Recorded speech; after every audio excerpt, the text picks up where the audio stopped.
Bu qitimliq do'ppa va do'ppi madaniyat temisidagi darsimizda o'quvchilar do'ppining go'zalligini emas, uning orqasidagi tarix, madaniyat, miros, kimlik, hurmat qatorliq ma'nolarni o'z ona tilida so'zlab tushuntirish, she'r qo'shoqlarni o'qish orqali ifodalab, bizni yana bir qitim faxrlantirdi.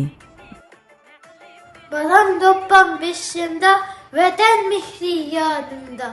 Özüm ezmet yigitmen, gurur çahlar dilimde. Gilem doppam çıraylık, gilem Kabe gül bilen, mumam kolda işlegen, ecri hem mihri bilen. Ençi marcan tizilgan, bahar nuri çiçilgan, yıldızlıklar parkıran, doppamda gül içilgan. Renkli güzel atlas doppam, yipekleri yumuşak bekla. Bayram günü giysem eğer, yarışıydı örme çaçka. Ana bulgan çaçlık doppa. Vatandaki mehriban mamam evati bana bir doppa. Uzun kara çiçimga yaraşkan, men en sevgen çaçlık doppa.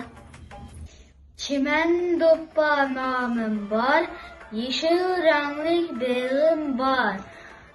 Vatan söyleyen yiğitmen, gayret şicayetim var.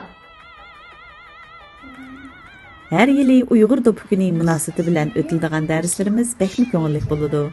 Bolalarimiz bu kunda o'zlarining milliy kimligi va madaniyatlarini namoyon qiladi. Ular buni yuragiga muhr qilib besib bo'ldi. Ya'ni do'ppilarning ismi, turlarini bakmi yaxshi bilib bo'lish bilan birga, do'ppining faqat boshqa kiydigan bir zinnatli emas, kimligimiz, milliy ruhimizning belgisi ekanligini cho'nqir tushundi. Oşak yürünen Uyghur erkeklerinin yaktırıp kiydiğen Shundaqdimi har fursatda men o'quvchilarga avlodma-avlod varislik qilib rivojlanish davomida do'ppilarimizning milliy qo'lhunarvanchilik san'atimizning namoyandasiga, ajdodlarimizning aql parosining javhariga, milliy madaniyatimizning simvoliga aylanganligini ta'kidlab eslatib turaman. simurluq do'ppilardan biri. Tak, yarashdi balam, yaxshi tushuntiribding, rahmat. Bu bo'lsa Atlas do'ppi. Atlas do'ppi bo'lsa Uyg'ur xonim qizlarining simvollik kiyimlaridan biri bo'lgan atlas ko'ynaklariga moslashtirib, atlas ranglarga uncha ma'zonlarni qo'shib tikkan do'ppi. Bu bo'lsa uncha do'ppi qizil yoki boshqa rangli duxova rextlariga uncha marjonlarni gul shaklida tikib ishlangan do'ppi bo'lib, kichik Uyg'ur qizlarining yoqtirgan yoshimliq bosh kiyimi hisoblanadi. Tak, yaxshi tushuntirdingiz qizim, rahmat.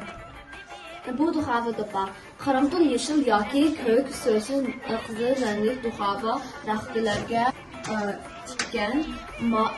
Bu do'ppilarda maz rangli gullar bor. Bu 90 turpanlarda erlarining simvolik bosh kiyimsi. Rahmat qizim, bak yaxshi tushuntirdingiz.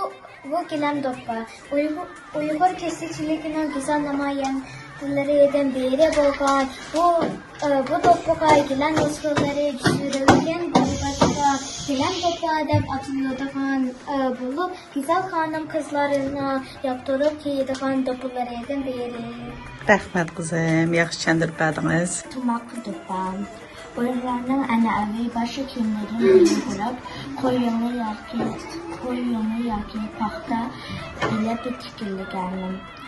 Boshqa yurtlarning o'zgacha ko'simda er va ayolcha ko'simlari bor bo'lib, ma'nisining o'zgacha nomlari bor. Ma'ruza yana bir Rahmat qizim, yaraysiz. G'ulja do'ppi qizil rangli duxova rextdan tikilgan yumaloq shaklda tikilgan sidam do'ppi bo'lib, xush chaqchaq g'ulja yigit erlarning simvoliq do'ppisi. Yaxshi balam yaraysa.